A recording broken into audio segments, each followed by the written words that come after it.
This week on the Internet Cafe, the Grim Reaper on the web. This is the City of the Silent, a website with information about cemeteries. Meet Joe Malloy. He's a deadhead who built the ultimate online shrine to Jerry Garcia. If you're into animals, we'll show you the virtual pet cemetery. And meet Michelle Weaver. She used to be an educator. Now she runs a very alive website called Toontown. And if you have a macabre sense of humor, we'll show you the Wells pop cult death pool. The Grim Reaper on the web, this week at the Internet Cafe. The Internet Cafe is brought to you by Z-Auction, the live online shopping experience. Additional funding from PC Connection and Mac Connection, the catalog and online superstore with PC and Mac products, toll-free technical support, and overnight delivery. And by Windows Magazine, delivering desktop, enterprise, and internet computing news, reviews, features, and how-tos for a Windows world, because the world runs on Windows. Additional funding from SoftSource Incorporated, publishers of Pro One software, educational software for young adults. Well, we're talking about the Grim Reaper on the web, the subject of death on the web, which you would think it'd be kind of morbid, but some of these sites are actually kind of funny, aren't they? Yeah, I think we're having a little fun here with death, believe it or not.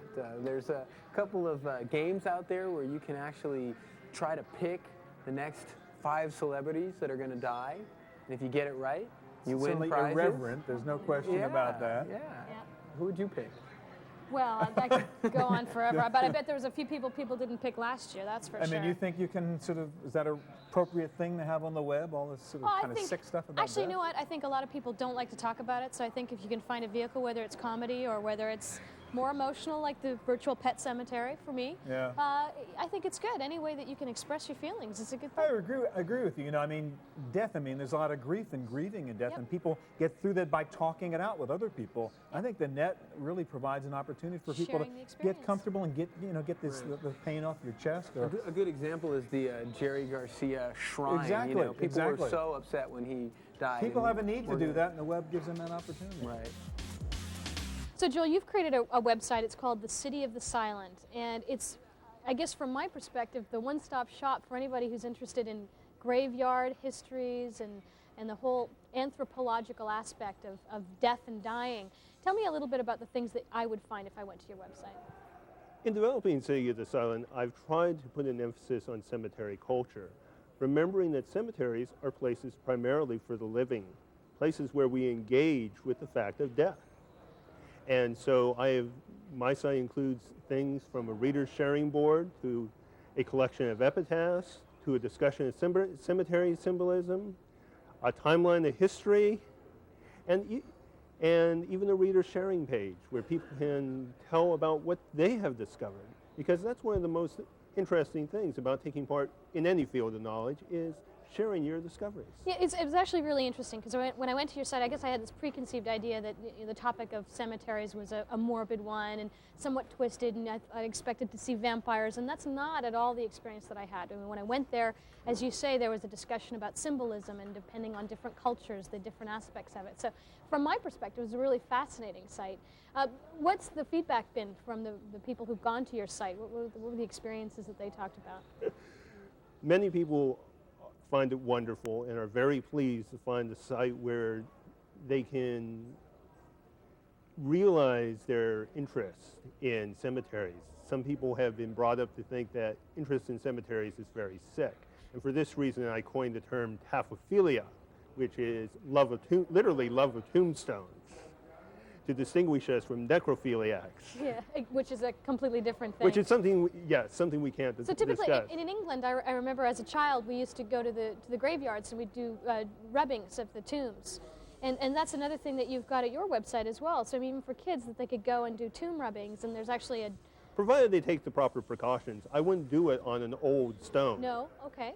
But on granite stones, it's just fine. Granite is very strong, but I think we need to be aware that with our old heritage, that some of the softer limestones and slates can be damaged by tombstone rubbing. Now, another thing about your site is you had a massive list of links to other sites, and it also broadened my horizon in seeing the scope of the things that are out there that are not so much ghoulish, but actually educational and informative sites. What are some of the sort of the highlight sites that you'd like to to mention? Well, I like Larry Kestenbaum's The Political Graveyard, which is a list of politicians buried around the country.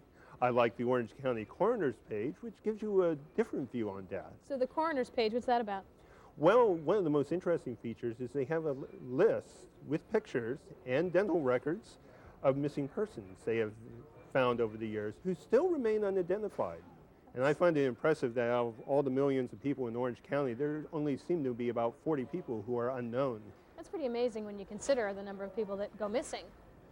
What are some other sites that you liked?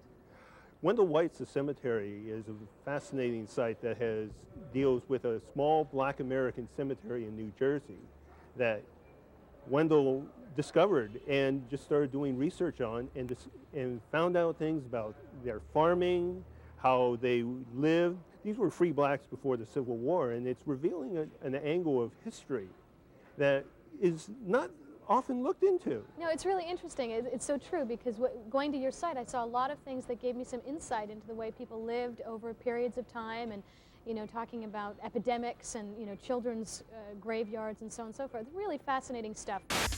For URLs of today's featured websites, check out the Internet Cafe site at cmptv.com. Joe, you've created Jerry Garcia's Hate Street Shrine on the web. And Right. I got to ask you a question. I think you're kind of a Jerry Garcia aficionado at this point. Is Jerry really dead, or is he still out there somewhere? He's actually either on the web as source code, I think, or he is out there in some other fashion in everyone's hearts. Definitely. Some people have said he might be in their Definitely. lava lamps, but that's another story. Right. He was really a beloved character, and Right, I'm sure that's exactly. what probably prompted you to create this site. How did this begin? Well, it was actually the day that Jerry Garcia died, which was a sad day. It was actually a sad day on the net, and I was at work and decided at the end of the day that I'd go out to the Hate Street shrines that I knew were going to be happening at Right. that time. And people were out there on the streets. People were out there, so I went and I took pictures of that with my digital camera and tried to capture the event as much as I could. Went back home, put that on the web, linked it up with various Grateful Dead sites that immediately gave feedback, and then I got a lot of feedback from other people that were mourning his death all over the world. People came to this site. People were Right. interested. Now, you said it was a sad day on the net when that happened. Now, the Right. sort of the myth or the stereotype would be sort of that, deadheads, maybe they're not really into technology. Well, and I disagree. Right, I so mean, they it were. sounds They like were. it. I think I ran into it, and it's evident in my guest book, which I have. There are a lot of. So people sign in when they A lot come of to your people site? sign in and leave what they do, and a lot of people were involved with the internet technology at that time. Right.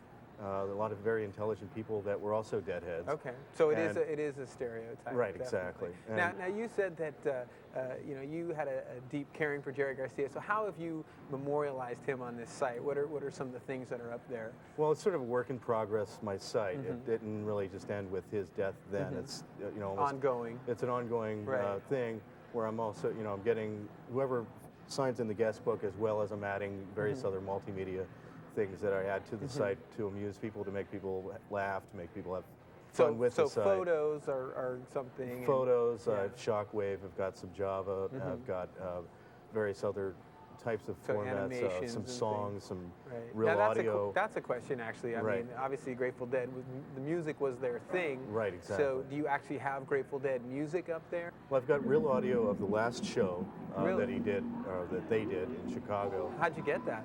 Got it through a friend who's also a Grateful Dead fan who had some real audio that he digitized Wow. of the site. Okay. That was one. So that's worth checking out right there. Well, that's worth checking out. Yeah. You can actually listen to the last songs that the Dead played together as a band while you look at these photos. There's links to other Grateful Dead sites. There's some Shockwave. I try to make it as entertaining as possible, where people can just kind of look and watch it. And there's some other Shockwave which I did recently, which you can actually touch parts of Jerry Garcia's face, and different guitar riffs come up, and you can Oh, really? just sort of have an improvisational Grateful Dead Jerry experience of Right. yourself. Well, that sounds like the Summer of Love all over again. Right, We'll have exactly. to go check it out. Right, exactly. Also, speaking of the Summer of Love, I've got a QuickTime VR of the Love in Golden Gate Oh, Park. the whole concert The as 30th. well. Well, not the whole concert. But- just a view of what that was, And you if can you're rotate. and if you're sharp, you'll be able to see that there is actually a picture of Jerry Garcia in the crowd. if you use the QuickTime VR. So we'll go check thing. it. We'll go check it out and see if we can find him in the crowd. Right, exactly. For URLs of today's featured websites, check out the Internet Cafe site at cmptv.com. Some of the so-called death sites on the web are really very educational, historical, and downright innovative. One of them is a site called Toontown. And Michelle, that was your creation, and I'm glad you're here tonight. Thank you. I want to ask you, where did you get the strange idea to build a virtual cemetery on the web? One of our projects included a genealogical research, and during the process of going through the cemeteries and finding our study So subjects, you were actually going through real cemeteries doing work like that? many cemeteries. Yeah. And it became very interesting to find that we became more and more curious, not so much about our current studies, but the people around them. We saw headstones there with people we had no idea who they were about. So you see a name and years and you don't know who they were. So we thought, well, heck, why don't we do a 3D VR rendition of cemeteries? And in its virtual form, you're able to learn about these famous dead people. Exactly. Now let's talk about the 3D VR part of it, because that is really cool. Because when I went there, you can actually walk through the cemetery, make a left, go down this, and to kind of explore, it becomes a real adventure. It's very fun. You go through, there are certain paths that you can take, and you are able to walk up to and around all of the tombstones. There's also a tour in Toontown that you can take. It's a click of a button, and it flies you around and shows you all the different elements that you can use. All right, so let's say we're walking through Toontown right now, and I come across the Marilyn Monroe tomb. Right. Now I can click on that stone and find out about her? Yes, her image comes up in a text, and you have her birth and her death. It gives a lot of information about her childhood, how she grew up, the impact that she had on the people around her, and the impact that the people around her had on herself. And we also tried very hard at making sure that we had information that is not generally well known in the public concerning each individual resident. What kind of people have you included in your cemetery? I mean, I saw Albert Einstein and Bela Lugosi and Marilyn, how many people and what kinds of people do you select? We have very famous people. We have celebrities, authors, scientists, historians, Plato, for example. And we also have everyday people. We have regular people like you and I who wish to bury themselves or a loved one or a You pet, can bury yourself perhaps. even if you're alive? Even if you're alive. Okay. You can be immortal. Get all the glory But- without having to Exactly. die. One person, for example, thought it would be cute to bury themselves as an atheist, and they said, off to find off for myself. Yeah. But seriously, I mean, if a loved one I know actually dies, I could then go to the website and say, I want this person to be in Toontown. Yes. You purchase a plot, you purchase a headstone, you provide the obituary, and anything that you want to write about this person, anything that you want the world to know about your loved one, they'll be able to That's cool. put So people online. exploring these famous people could bump into my friend and click and find out who he or she was also. right next to any famous person. And you have the option of being buried next to anybody and making special requests. All right, now as one of the well. cool things, you have a Princess Diana memorial there. Tell us about that.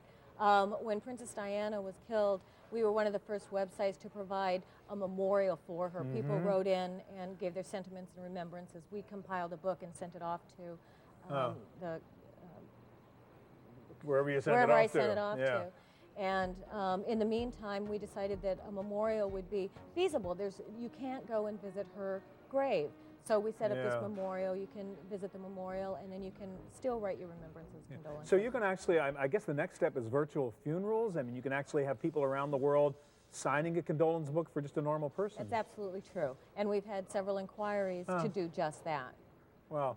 And how do you add people every week? I mean, a famous person dies, do they get into Toontown? It is very time consuming, and we do as much of it as we can. It's not updated as much as we'd like, obviously. But yeah, famous people die, they get in there. And and there's still so many people out there that we can include. We're in the process of building several more cemeteries that would be specific to groups. Well, it's really well done. Toontown. Thanks, Michelle. For URLs of today's featured websites, check out the Internet Cafe site at cmptv.com. So Christian, celebrity deaths are sort of a huge phenomenon, something everybody's fascinated about. You see the tabloids in the supermarket, they just never seem to stop. Of course, why wouldn't it come to the web as well? Right. Now, tell me about, I've heard these things, death pools, and I think they're kind of all over the web. What is a death pool? It's pretty basic. You know, you if you're in a pool, you pick famous people, celebrities, they're on your team, and if one of them dies, you win. So it's a game, basically, Yeah, and you're playing lottery with celebrities' basically. lives. Exactly. Okay. Yeah. Well, yeah, I guess. Right. So who plays these kind of games, and what are the rules? Well, a lot of, I mean, my pool has a lot of people, and I'm not the only pool by a stretch. So there's hundreds or thousands of people playing out there. The rules on mine are pretty simple. You pick 5 people. Okay. One of them dies, and you win. You win the pool. Easy. Yeah. Easy. Now, what is the definition of who you pick? What is it? A celebrity? Does it have to be a movie star? What? It's kind of intentionally vague. It's basically someone has to be well known or a famous celebrity, and you know, some people are obvious, big movie stars and politicians, but you know, some people are a little more questionable, and since it's my pool, I choose whether or not they're famous enough. Right. I haven't turned anybody down. If they can prove who they are, then I let it go. Then I let them go. Okay, now when people pick, are they sort of going for the easy targets, you know, the maybe the older, the infirm, or is there like more points if you get somebody that wasn't expected or something like that? I don't do more or less points. So, you know, right now, just about all the people, I thought that just about all the people who are close to death had been picked, but then somebody dies that nobody had. But Frank Sinatra and Bob Hope are probably the two biggest. Katharine Hepburn. Okay. You know, so old people that are really well known. Yeah. And then people tried to go with kind of dark horse picks. Someone a little bit younger that maybe partier. So like Johnny Depp and people like that. Okay, Robert Downey Jr. or someone maybe is known with drugs or something like that. You know, that might have a little more of a higher risk factor. Right. Okay. Now, does someone get involved with this? They just come to your site and sign up, or? Well, right now it's only for people who are on the well, which is subscription only. But I'm going to either open up this pool, start a new pool, web-wide. I'm in a couple of other pools, and you get a lot of people, and you get a wider variety of people. So you think it's going to be popular? Yeah, I mean, the one site that I go to all the time even has community, has message boards. Oh, so talk people about, you know, is this person dead? What do you think about this person? So, you know, people talk about it. People are interested. Yeah. So. All right, now, Christian, I got to say one thing. This sounds a little bit sick, okay? So I'm just curious. Are the people playing it, is it fun? Is it sick? Is it a little bit of both? I think it's a little both. What do you think it's a little both. You know, we don't play for money. Okay. I think that would be a little bit too much. I think if I won, I would feel bad if I made money off somebody's death. Right, and especially if it was a lot of money and it might inspire someone to go out and actually and then, you know, then I could probably get in trouble. Right, you know? so you don't want to do that. So what can you win? Basically, when somebody wins, the other people in the pool send them a trinket, whether it's a keychain or you know, like a funny book or just some random nothing, thing. Nothing real big, just a little kind of memento. Right. And I also saw up on your site there's some statistics about, you know, sort of what people pick. What are the most popular category that people pick? I think actors and musicians. Actors because they're well known, and musicians rock stars. You know, they have a history of dying young. Kind of makes sense. And what's sort of your third pick on that list? Politicians. A lot of, you know, the presidents and ex-presidents and people in the Senate and European presidents and things like that. Right, So. makes sense. I also saw you have some of your fans' poetry and stuff up there. Can you repeat the John Denver poem? Sure. One of the Doug Moody is the guy's name who writes these poems for me, and his John Denver poem said, "Teach me Rocky Mountain High, just don't teach me how to fly." So. Okay. On that note, let's go check out the site. Okay. For URLs of today's featured websites, check out the Internet Cafe site at cmptv.com. So, Steve, you've got a website. It's the Virtual Pet Cemetery, and you and your wife work on this website. Now, what prompted you to start a pet cemetery? I've always been interested in death and how people react to death under different situations. And the web, at the time we started, was the very beginning of the web, and we wanted to start a new community to see how people would deal with death in this new environment of the web and how they could express themselves. So now, it was an experiment, basically. It was an experiment. To find out how people dealt with death. We had no idea what we would get. When we first put it up, the first day we had 3 responses. Wow. And it was amazing. We didn't think people would respond for 3 months. We didn't even know how they found our website, let alone that they were responding so quickly. So now why would you pick a pet cemetery, though? Why would you pick an animal to... Because, well, a human cemetery we thought was too close to home. And personally, I wouldn't want to share the feelings about my relatives with people on the net. But people are much more open when it comes to pets. They'll say things that you wouldn't go into your office and just talk on and on and on about a relative who died. It would make everybody uncomfortable. Right. But people are more open to speaking about their pets. So as the experiment goes on, obviously it's grown pretty substantially. What's the outcome? What were the summaries of your experiment? It's very interesting. What we found is that people deal with death in different ways. Some people are very reserved about it and don't want to reveal too much. Other people say everything. Right. Some people are very humorous about the whole situation and want to treat it in a light way, in almost a fun way.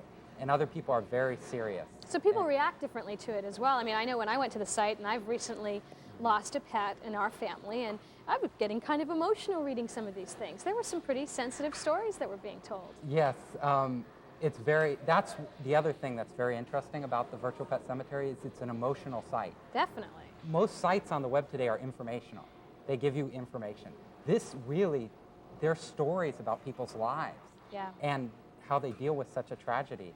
And it's so emotional. My wife, who works on the cemetery with me, she cries when she reads the epitaphs. So now tell me, if I wanted to post an epitaph for my pet, how would I go about doing that? It's very simple. There's a page which says submit epitaph, and then you just send us email. So it's that simple? That simple. And I can post my picture of my pet and do all those things as well? We don't post everything. Okay. And that's a very delicate situation because we want epitaphs that we don't want somebody to just slap something down there and put it up. It would be disrespectful to all the other people who have put their epitaphs on the site. So if we feel somebody's serious and they've really thought about what they're writing, we'll definitely post it. We just want to make sure that it's appropriate for the site. Absolutely. It is a sensitive topic. What are some of the best stories that come to mind for you that have been posted at the website? There are so many good ones, and it's a very personal decision, right, what you like.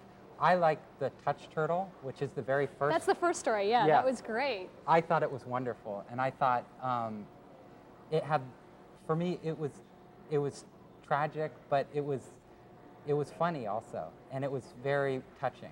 And I think the net on that story was about this particular type of turtle that didn't actually die. Right. It's the story about a kid who has a turtle, and he thinks his turtle has died. And so he digs a grave in the backyard, and he buries the turtle. And then a couple months later, he finds out that turtles hibernate in the winter. And well, hopefully the turtle crawled out of the hole. But yeah. But you never know. But there's lots of other stories as well. It's a great site. Thanks so much, Steve. So do you have a favorite death website now, Andrew? It's kind of sad to say your favorite death website. Well, I mean, the whole thing is weird. It is. But, you know, the Grateful Dead site I thought was pretty neat. It was kind of a real memorial, and it was a place where people could go. I didn't know that the deadheads or the hippies, if you will, really intersect with the web culture. You wouldn't think they're online, but they really were. They would. They really were a big part of it. So I thought that was good, and I thought it was fun to play the celebrity game too. Do you think that's funny?